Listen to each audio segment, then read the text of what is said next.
천지일보 시론. 선지자가 자기 고향에서 배척을 받는다 했으니 과연 옳도다.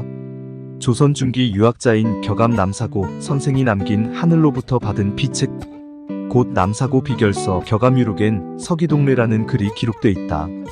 물론 당시 남긴 이 서기동례는 장래 있어질 일을 기록했으니 예언이고 장래사다. 예언은 곧 약속이니 언젠가 정한 때가 되면 그 예언은 반드시 이루어져 나타나게 돼 있으니 이를 진리라 한다. 농부가 콩씨를 뿌렸으면 반드시 자라 추수 때 콩을 맺듯이 말이 씨가 된다 했으니 같은 이치다. 그렇다면 위에서 언급된 남사고가 남긴 서기동례란 어떤 의미를 담고 있을까? 2000년 전 구약 성경대로 오신 성자 예수는 약속대로 자기 땅에 왔으나 당시 유대인은 영접하지도 믿지도 않았으며 오히려 배척했다.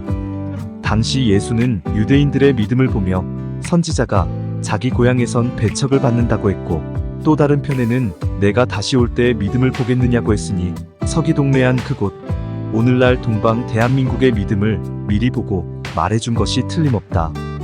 2000년 전 초림 예수는 약속대로 말씀의 씨를 뿌렸고 6월절 밤 제자들과 함께 새 언약한 후 기록된 대로 골고다 십자가 사건으로 피 흘리고 떠나가셨다.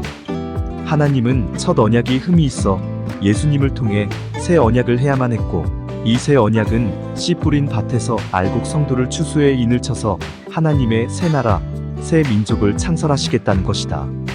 이렇게 창조된 새 나라 새 민족 즉 신천지 12지파에 예비된 영계 천국과 하나님이 함께 다시 오셔 영원히 함께 하시겠다는 것이며 이는 오늘을 사는 이 시대 신앙인들이 지켜야 할 절대적 약속이다. 그런데 처소를 예비하신 예수님의 재림 곧 다시 올 때도 초림 때 유대인들의 모습과 같이 믿음 가진 자를 볼 수 없다고 했으니 과연 그러하다. 씨 뿌린 밭에 찾아가서 추수를 해야 하는데 추수꾼 출입금지란 팻말이 가로막고 있으니 이를 어쩐다. 그래도 순종해야 하니 힘들게 추수를 해야 했고 이로 인해 온갖 비방과 비난과 법적 조치까지 받아야 하니 오호해제라.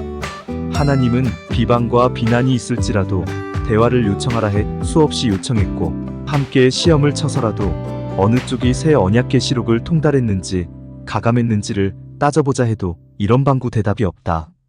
새 언약 안에 약속되어 있는 약속의 목자가 하늘로부터 받은 직통 계시를 증거하고자 장소를 구하고자 해도 온갖 방해로 장소를 얻지도 증거를 하지도 못하게 회방하고 있다.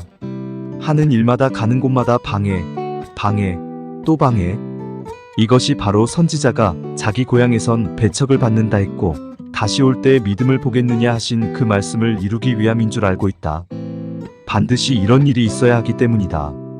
비록 고향에선 배척을 받는다 할지라도 온 세계는 지금 신천지화 돼가고 있고 신천지는 세계로 뻗어나가고 있으니 꼭 확인해야 할 것이다. 좋게 말할 때 들어야 하기 때문이다. 예부터 내려오는 말 중에 등잔 밑이 어둡다는 말이 있다.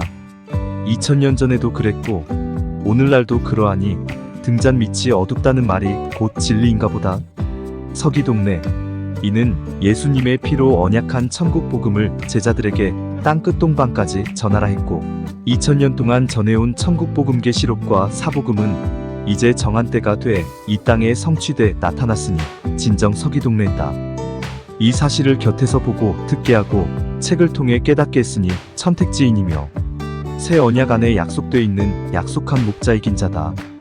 보고 들은 것이 없이 방자히 말하는 그대들이여 참으로 이 시대의 증인의 증거의 말씀을 듣고 확인해야 할 것이다. 지금은 물질을 쫓는 물질 문명의 시대는 끝이 났으며 천문이 열린 계시 종교를 통한 정신 문명의 시대가 찾아왔음을 직시해야 할 것이다. 따라서 이 시대가 해야 할 사명은 바로 백문이 불여일견이라 했으니 확인 또 확인임을 명심하자.